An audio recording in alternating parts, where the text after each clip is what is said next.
What happened to Sean Kingston? Once a teenage sensation who took over the world with beautiful girls, his voice was everywhere. His face was unforgettable and his future seemed unstoppable. But life now tells a story no one expected.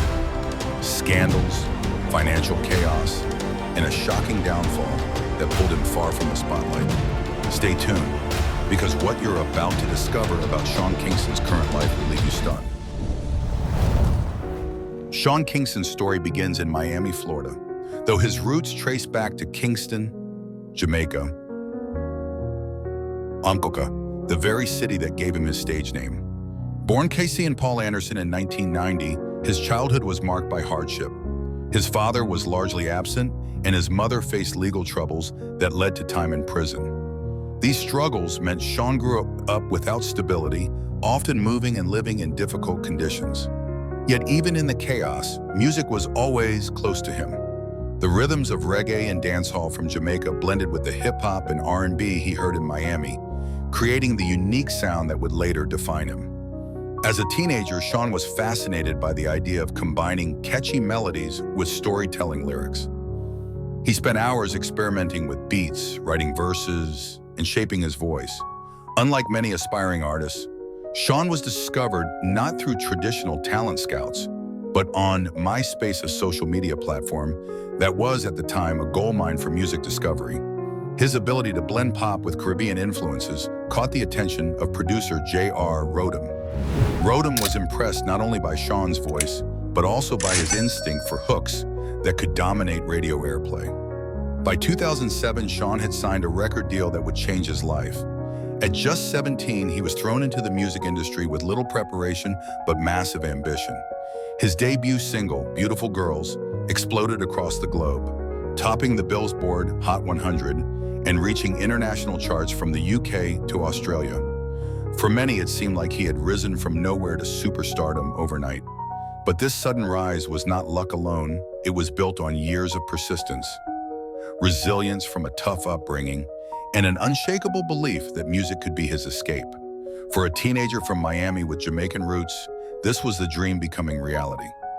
Sean Kingston had officially stepped onto the world stage, and the spotlight was brighter than ever. At the height of his career, Sean Kingston was more than just a young artist with a breakout hit that became a cultural phenomenon. Beautiful Girls wasn't just another chart topper, it was an anthem of summer 2007.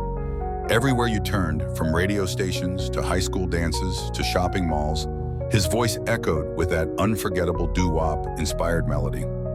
At just 17, Sean had accomplished what most artists spend their entire lives chasing. The success of Beautiful Girls opened the floodgates. His debut album, self-titled Sean Kingston, went on to produce other hits like Me Love and Take You There, cementing his status as a versatile hitmaker. He wasn't confined to one style. His ability to fuse reggae, pop, and hip-hop gave him a sound that felt both fresh and global. Audiences in the US, Europe, Asia, and the Caribbean all claimed a piece of him. He had cracked the formula for crossover success. Collaborations soon followed. He worked with industry heavyweights like Justin Bieber, Bow Wow, and Wyclef Jean, elevating his profile further. His name became synonymous with youthful energy, optimism, and feel-good music.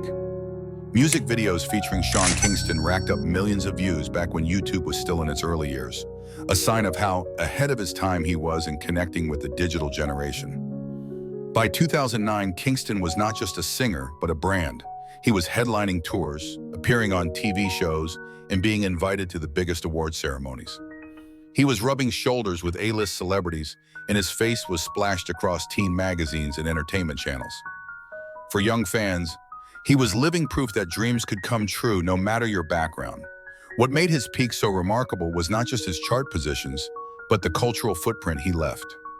Songs like Fire Burning in 2009 pushed his reach even further, filling dance floors and dominating club playlists. His music carried a carefree joy that defined a generation of listeners growing up in the late 2000s. In those moments, Sean Kingston wasn't just at the top, he felt untouchable, as though the world itself was moving to his beat. But fame rarely comes without its shadows.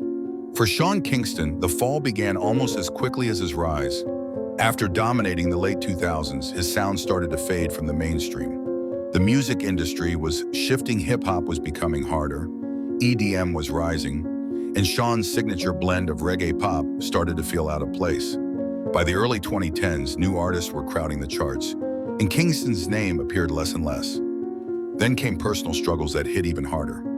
In May 2011, Sean was involved in a near-fatal jet ski accident in Miami. He suffered severe injuries, including a broken jaw and water in his lungs. For weeks, fans feared he wouldn't survive. Though he eventually recovered, the accident forced him to step away from music just as his momentum was slipping. That pause in his career created a gap his competitors quickly filled. Financial problems soon followed. Reports began to surface about unpaid bills, lawsuits, and reckless spending. Sean Kingston, once a teenage millionaire, was facing bankruptcy rumors. Stories about unpaid jewelry, luxury cars being repossessed, and conflicts with business partners painted the picture of a star who had lost control of his fortune. The very lifestyle that symbolized his success became proof of his downfall. By the mid-2010s, Kingston was no longer the carefree hitmaker who lit up the radio. Instead, his name was often tied to scandals, failed comebacks, and the question of whether he could ever reclaim his place in the industry.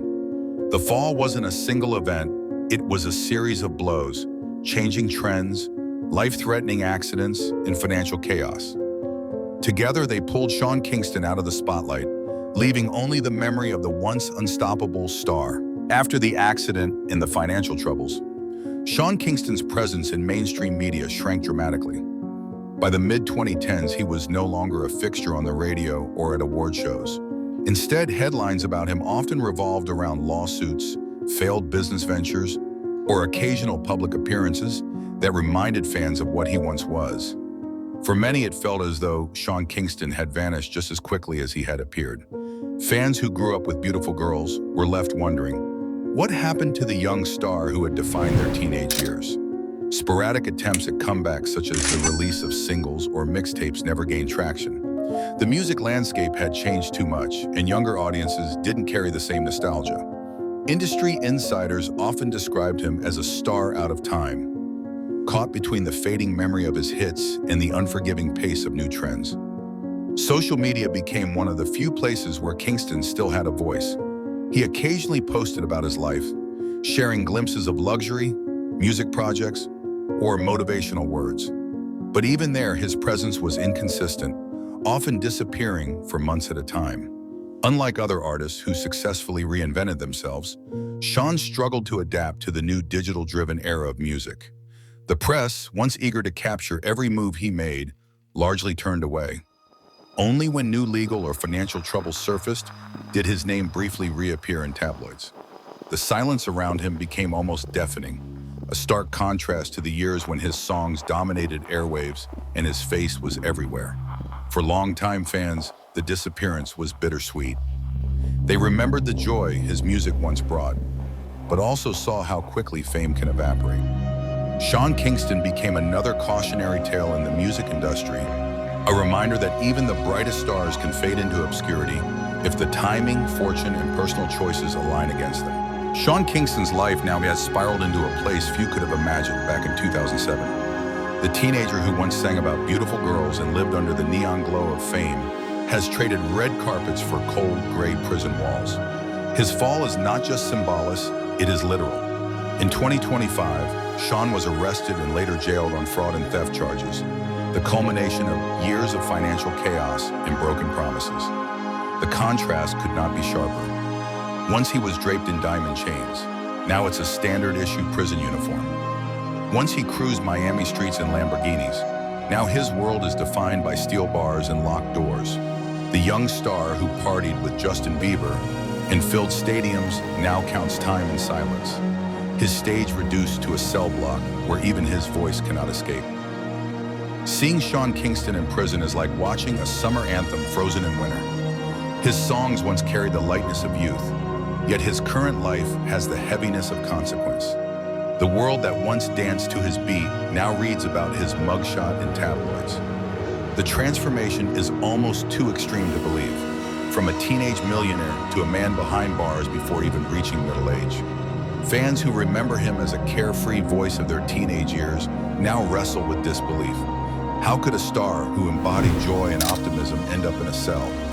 The answer lies in a storm of reckless spending, broken contracts, and poor decisions that snowballed into legal disaster.